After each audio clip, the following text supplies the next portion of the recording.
I thought overall our team out of the forward group played a pretty good game. The 5D that we had, I thought was one of their worst games that I've seen play all 5 years as a collective group. I mean, we talked about Flores making the stops that he needs to make. And I thought he did that. When you look at 6 of the goals, they came from the net front. All 6 of them, wide open, wide front. We lost our battles. We weren't able to compete. I thought our D that were rushing the puck tried to do it themselves, turn it over in the neutral zone. And, it's a frustrated group when now the losing streaks reaches 9 games. But the D just didn't have it tonight. And I thought collectively as a team we all lost. So we didn't show up with those 5 guys ready to compete. And I thought Erie, give them credit, they did a great job of finding a way to get to the dirty areas to score goals. So you have a 2-goal lead and can't find a way to close it out, and you start thinking offense. But defensively as a group, we didn't find a way to execute tonight. And, on all of 5D right there, we need to do a better job. And this isn't on the goalie. This isn't on the forwards coming back and helping out. This is squarely on the 5Ds for not finding a way to win enough battles in front of our own net. I mean, when you're kind of boxed in with only 5D, there's not much you can do, is there? I mean, you can't start moving guys back and moving around. I mean, because then it becomes almost even worse, right? The 5D that we have are the same 5D that we have since January 12th. And I mean, it's either, do the job with the 5D or get somebody that, can do the job, but we can't do that until next year. So, I mean, with the 6 games remaining, we're asking our 5D to find a way to make a difference. And tonight, it wasn't a positive one. Fair enough.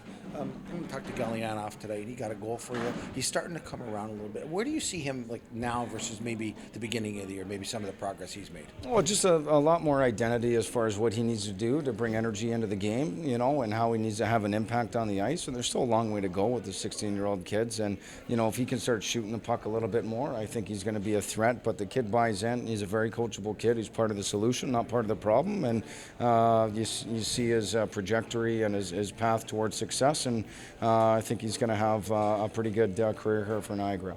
When you project him, what kind of a player do you think he's going to be down the road? Is he going to be a sniper, a two-way guy? What do you think of him? He's smart defensively. He competes. He's a lot bigger than what he is. I mean, he's got the ability to skate, pass, and shoot. He has no problem going to the net. When you look at his last 3 goals, they all came off second-chance opportunities. And so he's the lifeblood of the team. And so he's a guy that may play on your first line one day. He'll be able to buy in on a role on the 4th line. He could play anywhere in the middle. I mean, that's a utility guy, left, right, in the middle. But he's going to be the lifeblood of the team here. He's got a motor mouth in a most positive way and keeps everybody light and on their toes. Fair enough. Thank you for your time. Appreciate it. Kevin got on the board again, 31st. You like to see that from him, especially late in the year, and everybody's battling through injuries, and he's one of them, obviously. And he's, continuing to make an impact out there on almost every shift. Just, is it, I guess, to you, something that is he slowing down, or is he continuing to really find the way to get goals here at the end of the season? No, I mean, they're the only line that was really going. So, I mean, we wanted to keep rising him, and there's no such thing as not enough ice time. If he's in the lineup, he told me he expects me to play him like he's 100% healthy, and I've been doing that, and he's been giving us results here. So, I mean, there isn't many forwards that are hot right now, but Kevin is definitely one of them, and that line continues to score. So, good on them for finding a way to make a difference. Late in that game, it's a 1-goal game, and you take an offensive zone penalty. When something like that happens and the opposition gets a power play goal, that's really where the momentum swung there, because it could have easily tied the game up there, and instead you're down 2. So is that kind of a learning lesson for this young group, making sure that you're not making those mistakes in the offensive zone? I mean, there's been a lot of learning lessons. At the end of the day, it just comes down to whether you get it done or you don't, and we didn't get it done. And you take an offensive zone penalty, it kills your team the other way. And 2 goals for us almost is an insurmountable comeback sometimes, but like I said, we learned a lot of lessons. It wasn't the difference in the game, though. The 5-6 penalty or the 5 regular strength goals battle in front of their net, not tying up a guy. That was the difference in the game. So, yeah, it didn't help, but that wasn't the main thing.